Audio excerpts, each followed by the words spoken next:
Everybody standing up. Let's form a big circle.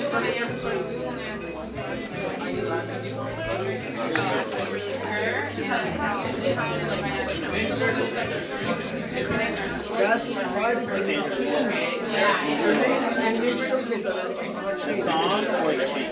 Okay, everybody look at the people that are still talking. Look at the people that are still talking. Look at the people that are still talking. Look at them, look at them. Look at the people that are talking. Just look at them. Who's talking? Look at them. Okay. That is called monitoring. Okay. Wait, what? Can I just do ground rule? What? We do something called full circle, Yes. where when we Okay. make circles, we actually make a circle so everyone can see each other's eyes. Like there's plenty of room over here, so spread this way. Each other's souls. They're so sweet. Okay. Let's rock and roll. Let's do some reflection. Give a high five. Tell them DNA. Awesome. So who would like to share? Let's do a big share. Let's do a big share. What are you getting from the traditions, the principles of defending? This is so great. I think it's so helpful, and it relieves a lot of anxiety, I think, about anticipating the problems that come up. I think the issue that I'm thinking a lot about is how clear to be about the grand, or what goes into the grand strategy in the principles, like how clear you are, and just anticipating that could be where a lot of pushback happens. And so in like initial training, the more specific you are, I guess, the more opposition you might encounter, and so how much room to leave for discussion, debate, or is this just like, here's what it is, you're in and you're out. But yeah, so just grappling with like how important that language is going to be.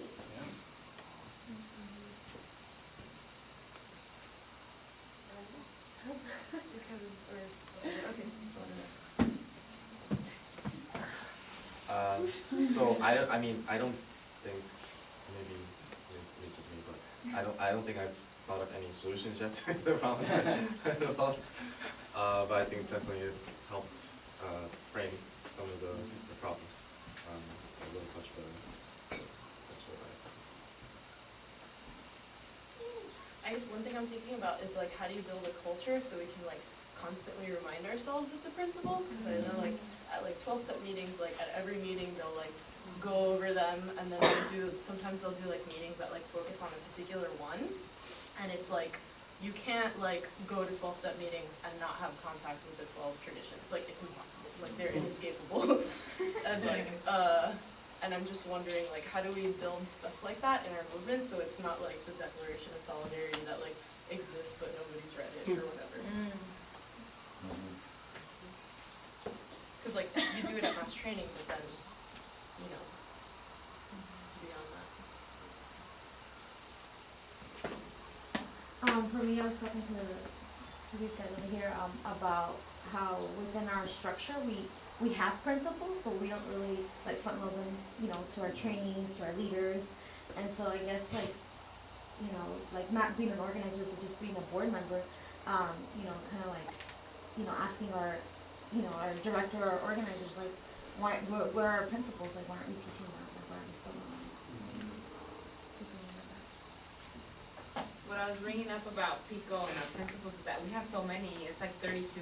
Or something like that. It's a whole bunch of principles, I mean, and some of them are pretty awesome, and I'm like, oh, that's so cool. And like, I can totally, like, whenever you do a training, like, you put the principle at the top, and then you do a training focused on the principle, right? That's like Homero's thing, that's what he would teach us. And so then that's how I would go about it, but there's so many, and it's like, you don't really put that, like, people kind of just see it. And so it's like, how do you, like, all those principles could be concise into like 10 or 12, so like 11 or 12. So they could be concise into that, in a way, and I mean, I don't know how to do that, but that would go mass training instead, so, but yeah.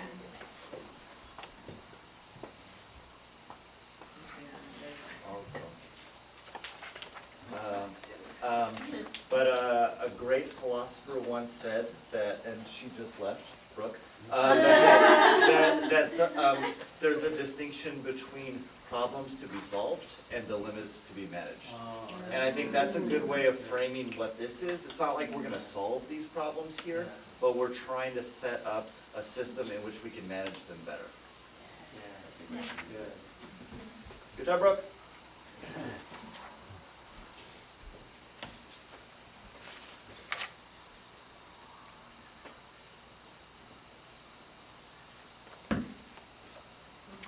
I'm just thinking a lot about talking about creating a culture of accountability, because I think that's one thing that's so stressful when you're in a core, leadership position of how am I gonna work on these decentralized projects, but if anything goes wrong, it all comes back to me. Like, how do I deal with this and how do I address these issues? But talking about training and creating this environment where everyone is truly holding each other accountable for actions, it just allows you to really focus on other things that are important as well, instead of just having this worry in your brain of how to hold, how do you specifically as a person hold everyone accountable? I think just reflecting on things that we've done before within the organization that I work with, it's almost like they spend so much time planning on making things perfect to not have to anticipate like the mistakes or the issues that could happen. It's almost like it's almost like they see it as a waste of time to anticipate problems from happening. It's like they don't want to think that mistakes can, or that there's things that are out of your control, right? And that they can anticipate this. So a lot of times we spend so much time trying to perfect something rather than anticipating what can go wrong and how to deal with it.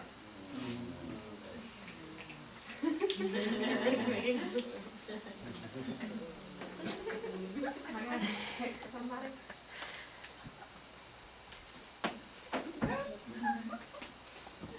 This is just kind of along these threads, but I feel like there's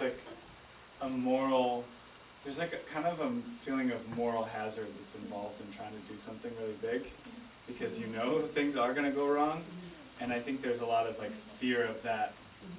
I have a lot of fear around doing something big, and sometimes it just feels easier to do something small and perfect than big and imperfect,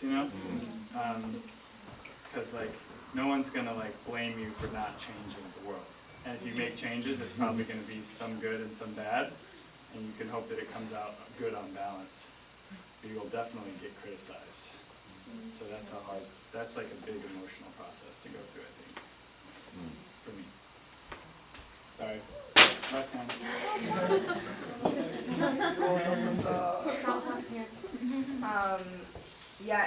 I was saying that I would actually have written up my principles, but I think this is helpful in sort of like gearing it more towards like specific action in a way.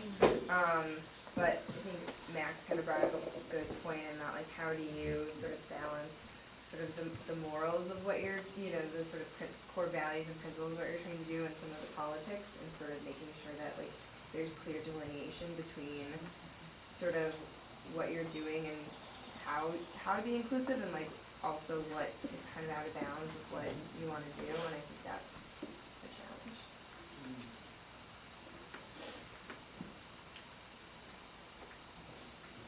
Take a deep breath.